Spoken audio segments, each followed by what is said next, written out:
In this video, I will show you how I build a natural bioactive vivarium suitable for dart frogs. First of all, I want to say that everything I did was based off my own research to make the best tank I personally could. But for anyone interested keeping in any animal, I advise you doing your own research by watching multiple guide videos, looking up and comparing information on different websites, and maybe even going on forums to ask questions to other professional keepers. Now that is out of the way, let's start with the build. The tank I will be using is a 60-liter aquarium that I got for free from a friend that didn't want it anymore. It did have some scratches, but that was okay. As it was used as a fish tank, I had to clean it out thoroughly to get all the bacteria out, because dart frogs have a thin skin that can easily get infected by bacteria. To start scaping, I first had to glue this filter sponge in. Sadly, I couldn't find any black filter sponge, so I had to settle with this blue one. But you won't be able to see this at the end. I just cut the sponge with a utility knife. Be careful when doing this so you don't cut your fingers. And then I used aquarium silicone to apply the sponge to the bottom of the glass. The purpose of this sponge is to protect the tank from heavy hardscape and also to elevate it higher so that the hardscape would remain visible and won't be covered by the drainage layer and substrate. That's also why I use 2 layers of the sponge. Now we can start scaping. When scaping, you really have to take your time with it. Search for pieces of wood or stone that fits the scape you want and really take your time by searching the right position of every piece. I already spent weeks on beforehand searching for an ideal layout and I ended up with this.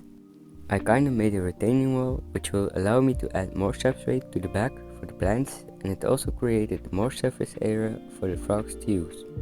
But because the sponge made the scape a little wonky, I had to use an aquarium safe expanding spray foam to lock it in place. It was my first time using this and I may have sprayed a little too much.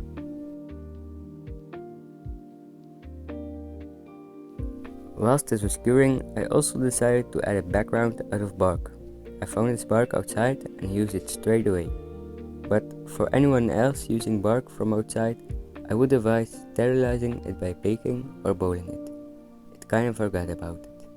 So again, I just sprayed the foam on the back of the bark and then applied it to the back of the tank.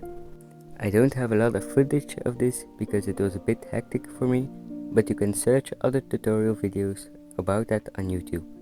I know Ho Designs, who makes great informational videos like this as well, so be sure to check out his channel. And if you don't want to subscribe to him, then I guess you could just subscribe to my channel. Just kidding. But I wouldn't mind if you did subscribe to me though, if you haven't already. Anyways, I should have probably flipped the tank on its back to do this because the bark started slipping down, but I just added some supports and I let it cure for a few hours. After it cured, I started cutting out the excess foam to make more room for the substrate later on.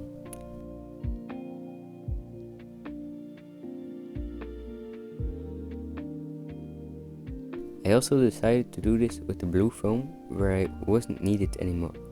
And I also got rid of the black foam in the front because I don't want to see it in the end result. And after a quick pass with the vacuum cleaner, it was all clean again. The next day I could add the drainage layer. I just used these clay balls known as leechie, which will hold the water in the bottom so it doesn't sit in the soil and rot the roots of the plants. After a quick rinse, I added a small layer in the front and a bit more in the back to have some extra drainage.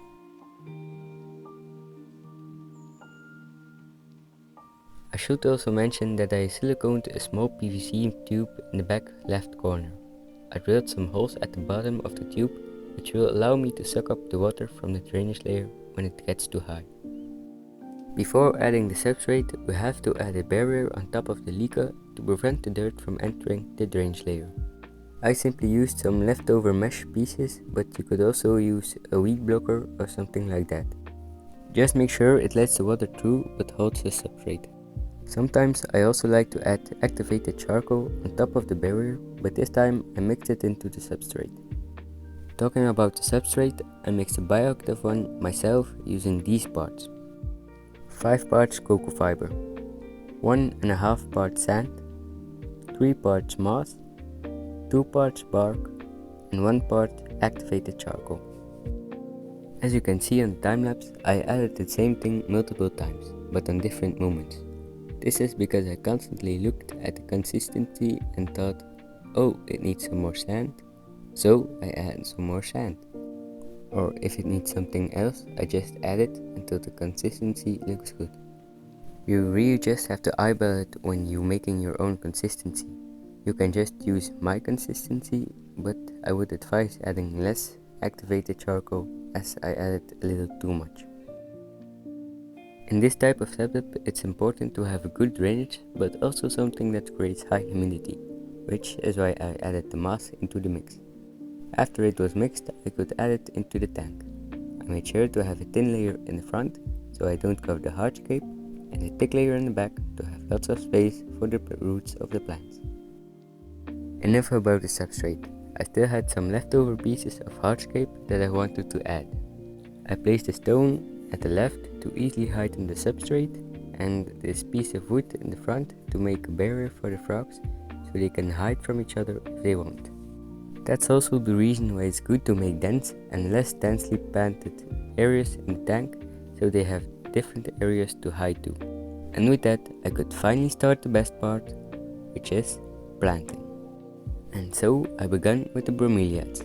These are really fun for the dart frogs, as they can use the auxiliary water reservoirs of the leaves to hide in, as well as to drink from and lay their eggs in. I planted these in the substrate, but it's also possible to tie these to sticks in the air because these are epiphytes. Now let's get to the other plants. I separated this begonia amphioxus into 2 plants and I added them on both sides. I've never grown these plants before, so we'll see how they go. At this point I installed the light. It's just a simple LED light with different color modes. I'll put the Amazon link in the description together with all the other things I bought for this tank. Then I got this plant called Calicia repens, which has these little roots on some branches, so that made for an easy cutting. I added multiple of these all around. Don't worry, I won't go over every plant I planted, so I'll just put a small time lapse of me planting them and I'll put the names on screen. I would like to say that most of the cuttings are taken from other terrariums, which also keeps the cost down, but it's just nice in general. If everything grows nicely, I'll be able to take loads of cuttings from this tank as well in the future.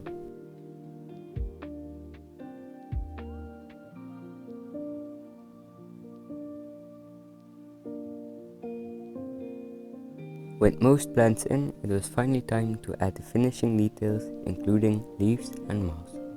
I laid a thick layer of boiled oak leaves on the substrate, as dart frogs really enjoy that and also need it for hunting in the wild.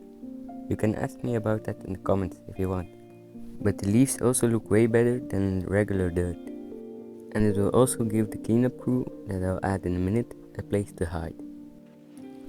I also planted some moss in between and on the leaves for some extra texture. In my opinion, you can't have a tropical terrarium without moss. After all of that was done, we could finally add the animals.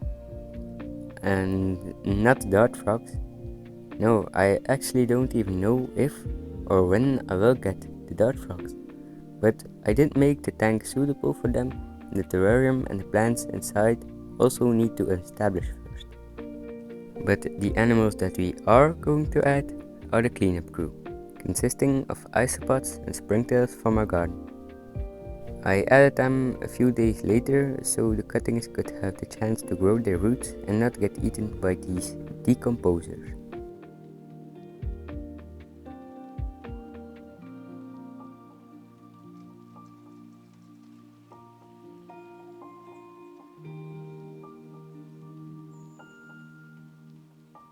And that's how I built this vivarium suitable for dart frogs in just 7 days. If you enjoyed or learned something new this video, don't forget to like and subscribe to see more of these videos. And I guess I'll see you in the next one.